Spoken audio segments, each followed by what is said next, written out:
That's it, friend? Yes.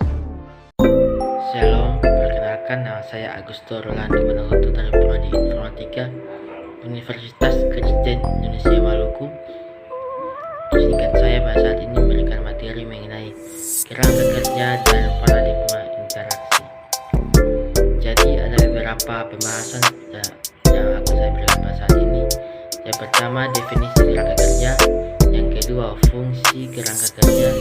Yang ketiga, siklus tindakan, eksekusi dan evaluasi. Yang keempat, 7 langkah tindakan eksekusi atau evaluasi. Yang kelima, 4 komponen utama dari kerangka kerja interaksi. Yang keenam, 2 fase pada siklus interaksi menurut SMPK. Yang ketujuh, paradigma interaksi. Yang kedelapan, 3 paradigma dalam perancangan konseptual dan visual antarmuka. Mari kita masuk ke materi yang pertama, definisi. Kerangka kerja merupakan sebuah struktur yang digunakan untuk mengkonseptualisasikan suatu sistem atau kerangka kerja yang dapat digunakan untuk memahami cara manusia berinteraksi dengan komputer.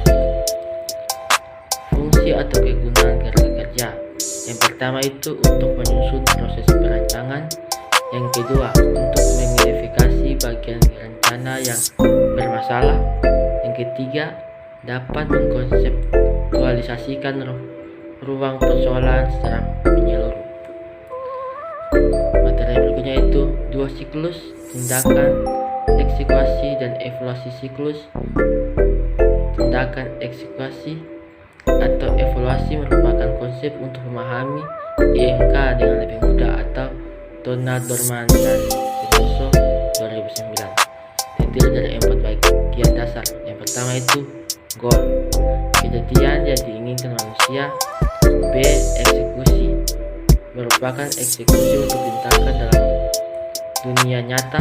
Yang ketiga, tujuan nyata, lokasi pengguna melakukan eksekusi suatu tindakannya dengan memanipulasi suatu objek. Yang keempat dan terakhir, evaluasi, validasi atas tindakan lalu membandingkan hasilnya. Materi selanjutnya, 7 langkah tindakan eksekusi atau evaluasi. Ini 7 langkah tindakan eksekusi atau evaluasi seperti gambar yang ada. Kita masuk ke materi selanjutnya. Kerangka kerja interaksi ini terdiri dari komponen utama. Yang pertama sistem, yang kedua pengguna, yang ketiga tugas masukan, yang terakhir itu bahasa masukan ke keluaran. Kerangka kerja tersebut dikenal dengan nama SPMK yang dapat dilihat pada gambar berikut ini. Jadi ini adalah gambar dari SPMK, bisa dilihat di layar. Kita lanjut ke materi berikutnya. Menurut kerangka kerja SPMK ada 2 fase pada siklus interaksi tersebut. Yang pertama, fase eksekusi, terdiri dari 3 langkah, yaitu artikulasi, memformulasikan goal yang kemudian dinyatakan dalam bahasa masukan. Pengerjaan bahasa masukan diterjemahkan ke dalam bahasa mesin atau dikerjakan oleh mesin sistem. Yang berikutnya, penyajian. Sistem penyajian hasil operasi yang menggunakan bahasa mesin yang menggunakan bahasa keseluruhan. Yang kedua, fase evaluasi, terdiri dari 1 langkah, yaitu observasi. Pada tingkat ini menggunakan pengertian hasil yang muncul dari layar dalam mencocokkannya dengan goal kesimpulan.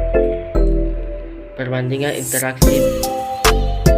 Jadi paradigma interaktif yaitu sistem interaksi yang berhasil pada umumnya, yakini akan meningkatkan daya guna dari sistem tersebut. Ada 3 paradigma yang dominan dalam perancangan, konseptual dan visual suatu antarmuka. Yang pertama itu berpusat pada implementasi atau PPI, didasarkan pada pemahaman tentang cara pekerjaan suatu benda.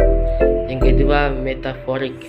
Metaforik didasarkan pada intuisi tentang cara pekerjaan suatu benda, tergantung pada hubungan intuitif yang dibuat pengguna pada saat melihat simbol visual dari suatu komponen antarmuka dengan fungsinya.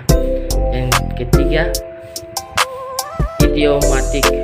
Idiomatik didasarkan pada pembelajaran tentang cara pekerjaannya suatu benda, tidak berfokus pada pengetahuan teknis dan intuisi tentang fungsi suatu benda, tetapi berfokus pada idiom, visual, dan perilaku sederhana untuk menyelesaikan suatu tugas. Sekian dulu materi yang saya berikan pada saat ini. Apabila ada salah kata yang saya ucapkan, saya minta maaf. Sekian dulu dari saya.